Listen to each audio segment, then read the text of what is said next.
What happens when internet fame, fragile egos, and live stream receipts collide? Mizkif and Sneako are throwing shots at each other again. It all started with a rejected collaboration. Sneako publicly brushed off Mizkif's attempt to work together, throwing subtle jabs about relevance and status. Favorite collabs you can't get anymore because they're calling you a misogynist?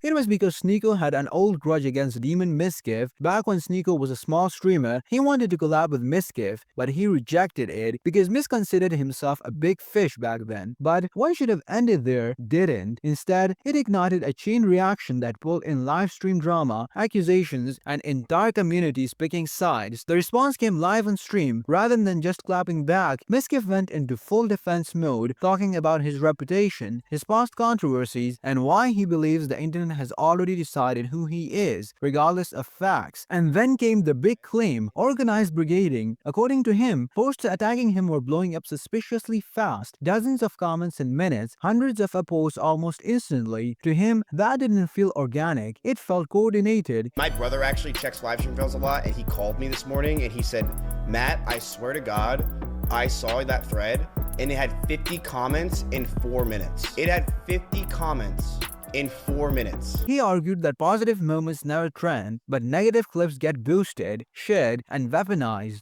Whenever I do anything good, or I do anything, doesn't even get posted. But a thread about me where Sneako, a guy that is, I'm pretty sure he's okay with child or something, he gets upvoted 300 upvotes in 15 minutes. And worse, labels were being thrown around that he says crossed the line from criticism into defamation. He traced his narrative back months to a very public breakup and how the internet framed it. In his view, the storyline snowballed, mutating into extreme accusations that he strongly denies. Now, this situation can't be controlled by Mizkif, regardless of how many positive takes he puts out on the internet. I don't really know what to do, he says, while 2 months have now paused without any proof of service in the lawsuit, a lawsuit where his complaint in regards to the defamation claim fails to specify the allegedly defamatory statements, fails to plead facts establishing falsity, and fails to allege facts supporting actual malice. Why the stalling if he's telling the truth? It is so obvious what he have to do and could have already done. He's so delusional, he thinks in his head that there are secret mobs working behind the scenes to brigade his LSF posts. Did it ever occur to you, Miz, that you're hated by the majority of the internet, that the hate is genuine and not orchestrated? Then, Sneako replied by asking a simple question, that why would you collab with someone who you think is accused of CP? This actually makes sense, and it just proves that Mizkif was just trying to collect the remains of the respect that he had lost. That moment alone sent clips flying everywhere, but the chaos didn't stop there. While this was unfolding, an entirely separate clash erupted between Hassan and Asmongold, this time over viewership, botting, and relevance. Hassan claimed that when platforms cracked down on bots, Asmongold's numbers dipped, framing it as proof of inflated popularity. The tone wasn't subtle, it was mocking, dismissive, and openly predictive of a downfall. Asmongold reacted with screenshots of analytics, and honestly, that made it harder. The back and forth escalated fast. It stopped being about stats and turned into a fight over who actually controls the narrative online. Then, XQC jumped in. This is a genuine,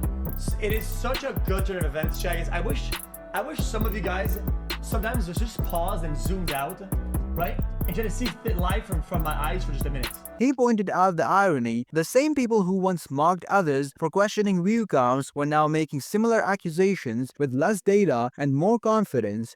How everybody called all of us schizo for saying view botch or whatever. Train me, anybody those calls, we were all called schizos, right? And Hassan was those guys calling us schizos. And they're right there doing it in a worse way with less data.